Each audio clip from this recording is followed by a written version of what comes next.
So Ezra chapter 2. Now, if you've looked at this chapter, there's 70 verses in it. It seems like a long chapter. This is not going to take long to go through this chapter, mainly because most of the chapter is a list. So we're not going to get into the whole list and talking about things specifically. If you want to read it, you can read through it and see that. Verse 1, now these are the children of the province that went up out of the captivity, those which had been carried away, whom Nebuchadnezzar the king of Babylon had carried away into Babylon, and came again unto Jerusalem and Judah, every one unto his city. So Zerubbabel, who was the prince of Judah in captivity, he is going to lead this group back to Jerusalem. Ezra is going to be a part of it. There's a whole lot of people that will be a part of it.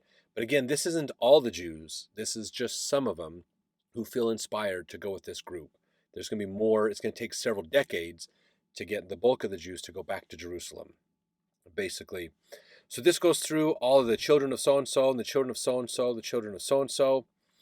Let's see, and it gets us down to verse 61, the children of the priests went as well. Verse 62, they sought their register among those that were reckoned by genealogy, but they were not found. Therefore were they as polluted, put from the priesthood. Talking about the sons of the priests went, but when they couldn't find their genealogy to show that they were part of the proper family to be a priest, that they were pushed out and they couldn't do things. Basically, they shouldn't eat the holy stuff, couldn't work with the priestly things. Verse 64, the whole congregation together was 42,303 score. So still, I mean, we're talking about Jews, there's over 1,000,000 of them, and so this is 42,000 go back. So it's a large group, but still not, as the size of the Jews, it's still not a ton, basically. And it goes into, all the different animals and things that they used to go over. It says 68, and some of the chief of the fathers, when they came to the house of the Lord, which is at Jerusalem, offered freely for the house of God to set it up in his place. And they got there, they saw the destruction. Oh man, this is how bad it is. Realize like 40, 50 years have gone by. The place is being reclaimed by plants. Vegetation is coming back into the area. Animals have moved back into the area. There's still some people living around there trying to eke a living off the land, more poor people. So we've got the Jews that stayed, that kind of kept more of a pure version of their religion and philosophy.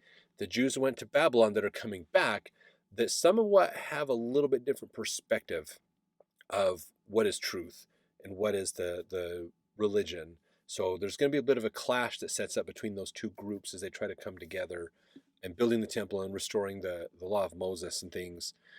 So that's going to happen. But they're back. They're back here. Verse 69, they gave after their ability unto the treasure of the work 100,000 drams of gold, 5,000 pounds of silver, 100 priests' garments.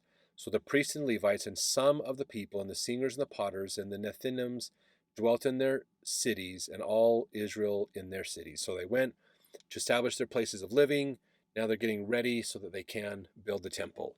So let's jump quickly over to the next chapter to continue the story of the rebuilding and of the temple, the beginning of the Second Temple period of Jewish history.